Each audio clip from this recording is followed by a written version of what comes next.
पांडवों के पुनर्जन्म का उल्लेख भविष्य पुराण में वर्णित है। भविष्य पुराण के तृतीय खंड के प्रथम अध्याय में वेदव्यास जी लिखते हैं कि द्वापर युग के अंत में कुरुक्षेत्र का प्रसिद्ध महायुद्ध हुआ। उसमें युद्ध कर दुराभिमानी सभी कौरवों पर पांडवों ने 18वें दिन पूर्ण विजय प्राप्त की।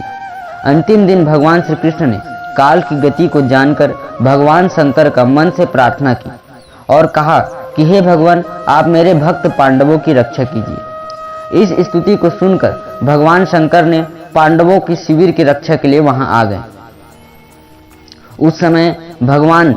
उस समय महाराज युधिष्ठिर की आज्ञा से भगवान श्री कृष्ण हस्तिनापुर गए थे और पांडव सरस्वती नदी के किनारे रहते थे। मध्य रात्रि में अश्वत्थामा पांडवों के शिविर के पास आए और उन्होंने मन से भगवान रुद्र की स्तुति कर उन्हें प्रसन्न कर लिया। इस पर भगवान शंकर ने उन्हें पांडव शिविर में प्रवेश करने की आज्ञा दे दी। बलवान अश्वत्थामा ने भगवान शंकर द्वारा प्राप्त तलवार से धृष्टद्युम्न आदि वीरों के सहित पांडव के 5 पुत्रों की हत्या कर दी और वहां से वापस चला गया। वहां एक पात्र पार्षद ही बचा था जिसका नाम सूत था। उसने इस जनसंहार की सूचना पांडवों को दी।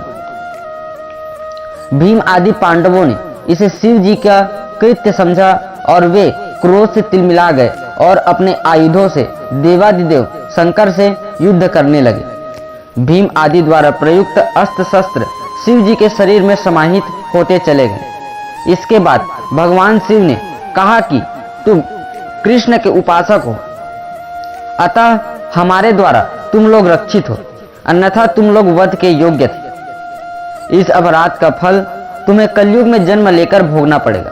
ऐसा कहकर वे अदृश्य हो गए। पांडव बहुत दुखी हुए। वे अपराध से मुक्त होने के लिए भगवान श्री कृष्ण की शरण में आए। निशस्त्र पांडवों ने श्री कृष्ण के साथ एकाग्र मन से शंकर जी की स्तुति की। इस पर भगवान शंकर ने प्रत्यक्ष प्रकट होकर उनसे वर मांगने को कहा। भगवान श्री कृष्ण बोले कि हे देव, पांडवों के जो शस्त्र अस्त्र आपके शरीर में लीन हो गए उन्हें पांडवों को वापस कर दीजिए और उन्हें इस शाप से भी मुक्त कर दीजिए।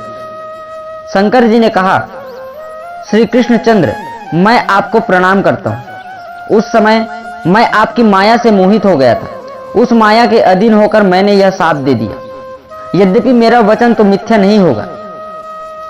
अतः कथित रूप से शिव जी के श्राप से कलयुग में पुनः अवतरित हुए और पांडवों ने अपने अभिमान का प्रायश्चित इस तरह से किया कि इस बार धर्मनिष्ठ पांडवों की मृत्यु कुरीति पर चलने वाले कौरवों के हाथे हुई, जो कि दिल्ली में पृथ्वीराज चौहान और उनके साथियों के रूप में जन्मे थे। जैसे अर्जुन का जन्म राजा परिमाल के बेटे ब्रह्मा के रूप में, द्रौपदी का पृथ्वीराज चौहान की बेटी बेला के रूप में और शकुनी का जन्म उरई के राजा माहिल अर्थात महीपति के रूप में माना जाता है।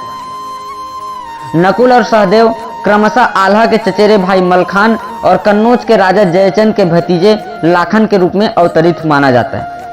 भविष्य पुराण के मुताबिक पांडवों का साथ देने के लिए भगवान कृष्ण ने भी पुनः पृथ्वी पर आने का वचन दिया था और कहा था कि वह स्वयं उदल के रूप में कृष्णांश और उनका राम का अंश आल्हा के भेष में पांडवों का साथ देने के लिए अवतरित होंगे। इस वजह से भविष्य पुराण में आल्हा को भगवान का राम का अंशावतार बताया गया है। उनके जन्म का वर्णन भविष्य पुराण में इस तरह से उल्लेखित है। राम अंशम तु शिशु ज्ञात्वा प्रसन्न वदनम शुभम भाद्र कृष्ण तिथौ षष्ट्या चंद्रवारे अरुणोदय संजाता कृत्तिकाभे च पितृवंश यशस्करा अलाद नामराय भवत प्राश्री तस्य महीतले। शुभ एवं प्रसन्न मुख वाले उस पुत्र को जो भाद्रपद कृष्ण पक्ष की षष्ठी चंद्रवार के दिन अरुणोदय वेला तथा कृत्तिका नक्षत्र में उत्पन्न एवं अपने पितृवंश को यशस्वी बनाने वाला तथा राम का अंश जानकर उसका अल्हाद अर्थात आल्हा नामकरण किया, वह बालक इसी नाम से भूतल में ख्याति प्राप्त किया।